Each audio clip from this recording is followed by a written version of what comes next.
Fala galera, beleza? Sejam muito bem-vindos ao canal Player Solo e hoje nós vamos conhecer mais alguns personagens incrivelmente poderosos que precisaram ser nerfados pelo bem do anime. Sem mais delongas então, bora pro vídeo.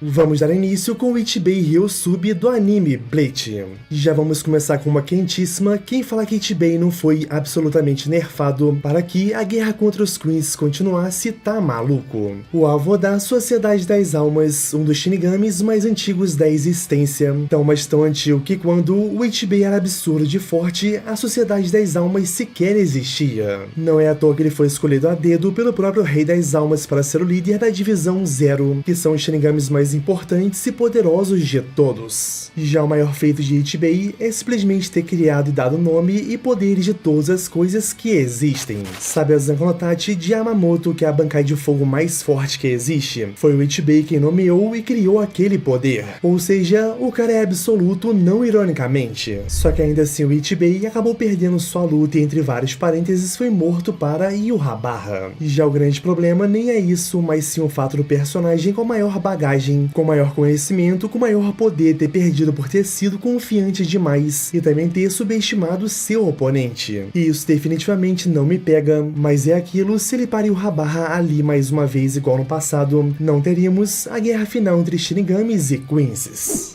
Próximo temos ele, Nagato Uzumaki do anime Naruto Shippuden. Já o Nagato é um dos personagens mais icônicos de Naruto, eu acho que todo mundo pelo menos uma vez na vida já ouviu falar o seu nome. Só que não para por aí, o Uzumaki foi talvez o melhor usuário de Rinnegan mostrado na história, possuindo habilidades completas com todos os 6 caminhos. Já infelizmente Nagato acabou sendo prejudicado por sua própria saúde e com o corpo mais frágil, e isso fez que ele perdesse a sua mobilidade corporal, tivesse que focar apenas em suas habilidades com ninjutsu. E até mesmo inclusive foi pela sua saúde debilitada que ele criou os 6 caminhos de Pen, a qual ele controlava remotamente de longe. Mas a gente viu um pouco de como seria o Nagato lutando em seu auge. Já após ser ressuscitado com o Edo Tensei, o Nagato voltou com seu corpo completamente curado. E a gente viu ali o quão roubado ele poderia ter sido em sua vida se tivesse sua saúde intacta. Nagato usava absolutamente bem todos os poderes dos 6 caminhos ao mesmo tempo. Invocava bestas, absorvia chakra, membros robóticos, Shina Tensei e muito mais. O nerf da sua saúde foi implacável e para um dos personagens mais poderosos de todos em Naruto Shippuden. Mais um temos o Barba Branca do anime One Piece. Também chamado de Edward Newgate, o famoso Barba Branca, foi um dos homens mais incríveis a navegar pelos mares de One Piece. Sua força era tão, mas tão grande que ele recebeu 2 títulos em específico. O primeiro de um homem mais forte do mundo, e já o segundo de um homem mais próximo do One Piece após a morte de Gold Roger, que inclusive Barba Branca é um dos maiores e únicos rivais do Rei dos Piratas. E já um homem com tanto poder, tecnicamente seria invencível e imparável, sendo capaz de deixar nomes como Kaido e Big Mom no chinelo, principalmente em seu auge. Pra gente ter noção, quem recrutou o Kaido jovem para os Piratas Rocks foi o próprio Barba Branca. Só que, como dito, ele era poderoso demais para a obra e precisou ser separado, e a forma que fizeram isso foi através de sua idade e doenças. Edward Newgate já estava bem debilitado quando invadiu Marineford com a sua frota para salvar o Ace, um homem que já estava velho, completamente longe de seu auge, e foi capaz de literalmente amassar almirantes e vice-almirantes na porrada. Quase mandaram a Akainu pro inferno também, e ainda destruiu de forma completa a ilha de Marineford, que era a maior e mais poderosa base da marinha. Já o Barba Branca somente não encontrou One Piece em seu auge, porque ele simplesmente nunca quis isso. Queria apenas formar a sua família. O velho era simplesmente insano e precisou separá-lo de alguma forma, e o tempo fez isso. Próximo temos o Meruem do anime Hunter x Hunter. Já o rei das formigas quimeras e a criatura feita para ser absolutamente perfeita. Meruem nasceu poderoso e o seu potencial de evolução era simplesmente infinito. Só que deixar um personagem assim livre é perigoso demais. O rei eventualmente aprenderia tudo, superaria tudo e se tornaria absolutamente imparável. Sua luta contra o caçador mais poderoso de todos, Netero, foi incrível do começo ao fim, marcado como uma das melhores lutas de todos os tempos no mundo dos animes em geral. Meruem conseguiu superar a força de Netero, aprendeu e respeitou seu oponente, mas o fim foi trágico. Com a frase de "não subestime a raça humana", Meruem descobriu seu nome, pouco antes de Netero apunhalar seu coração e ativar a bomba que estava nele, com força suficiente para a explosão ser vista a quilômetros. E já uma explosão tão perto acabou devastando o jovem rei, mas que no fim foi salvo pelos membros de sua guarda real. Talvez se Meruem morresse aí seria melhor, mas não, ele foi salvo. Porém a bomba continha ainda um veneno ultra poderoso que se espalhou pelo corpo de Meruem e acabou matando de uma forma ou de outra. E essa é inclusive uma das coisas que os fãs de Hunter x Hunter menos gostam, e falam que a morte do rei foi bem mais ou menos. Afinal, uma criatura que foi criada pela formiga rainha usando infinitos tipos de DNA para ter uma criação que nascesse perfeita, no fim foi morta por veneno.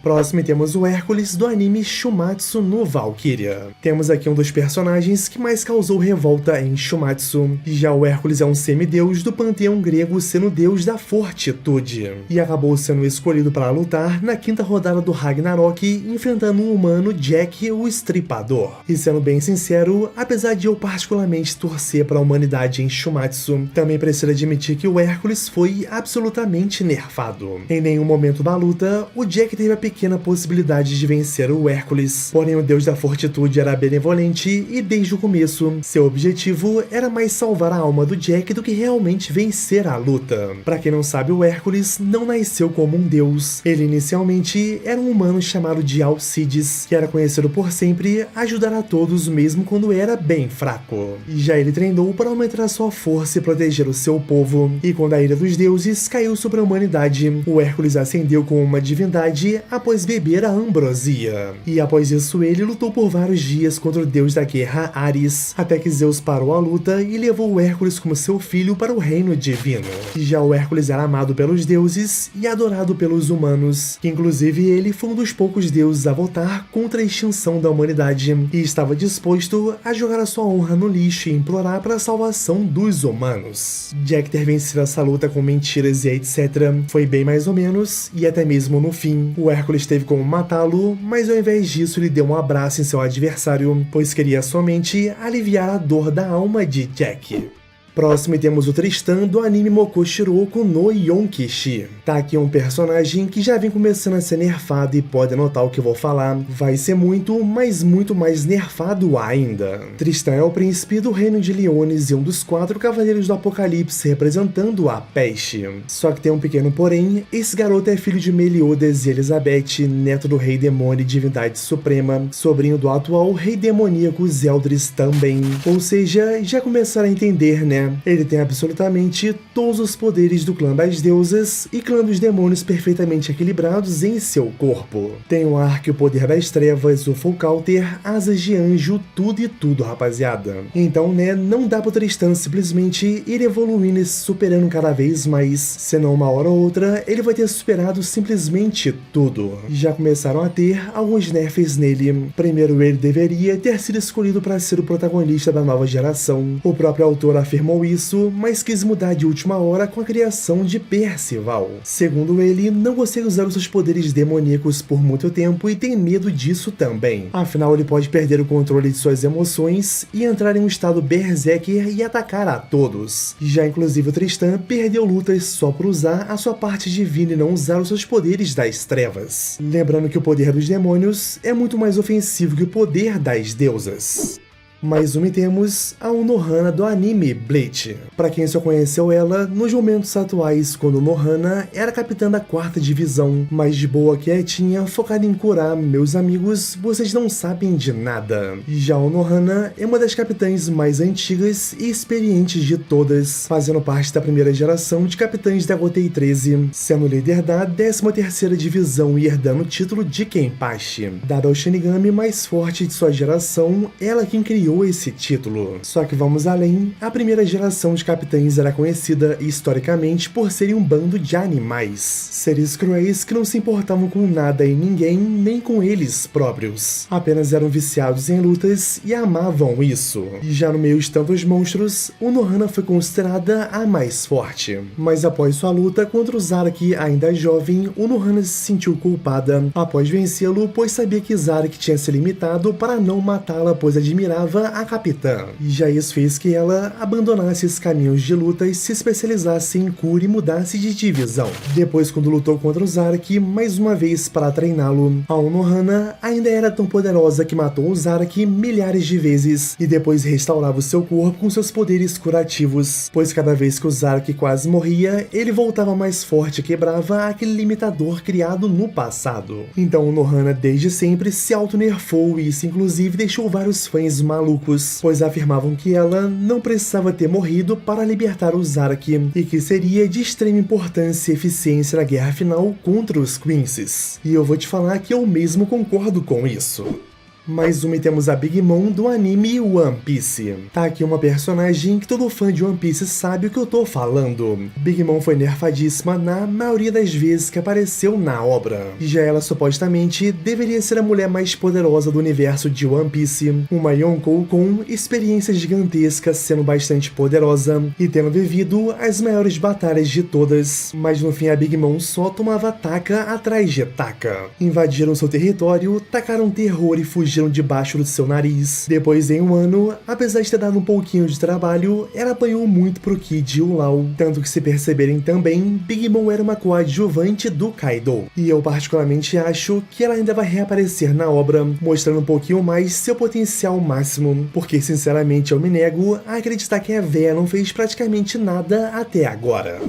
Para finalizarmos, temos o Akaza de Kimetsu no Yaiba. Já o Lua Superior 3 tem uma certa situação que muitos consideram um nerf e outros não. O Akaza é um Oni extremamente poderoso, sendo literalmente o terceiro mais forte de todos, claro, desconsiderando o Muzan. Já isso porque enquanto era um humano, Akaza já era forte. Quando se transformou em um Oni, só aumentou todas as suas capacidades físicas ao máximo. Então ele ficou simplesmente apelão. Durante o arco final, enquanto Akaza está enfrentando o Tanjiro e o Hashira da Água Gyu Tomioka. E já em um certo momento, o Oni foi encurralado e teve sua cabeça cortada. Só que é aí que entra o suposto nerf, pois Akaza iria conseguir superar sua fraqueza, e assim feito Muzan Kokushibo iria reconstituir a sua cabeça. Dessa forma, somente o Sol seria capaz de matá-lo, e se ele faz aquilo naquele momento, simplesmente já era pro Tanjiro e Tomioka, e outros Hashiras também iriam sofrer bastante. Só que no meio do processo, Akaza simplesmente recuperou suas memórias de quando era um humano, viu seu pai que tanto amou, viu sua esposa que esperava por ele no pós-vida. Todos aqueles sentimentos fizeram Akaza desistir e aceitar o seu fim de uma vez por todas. Muitos consideram isso um nerf e já outros não. Pra você, foi ou não? Comentei. E é isso, galera, chegamos ao final de mais um vídeo, espero que tenham gostado. E se você chegou até aqui, não esqueça de deixar o seu like, se inscrever no canal e também compartilhar esse vídeo, beleza? As nossas redes sociais estão aqui na descrição, segue a gente lá que dá uma moral absurda também. E é isso, muito obrigado, vocês são os melhores e valeu!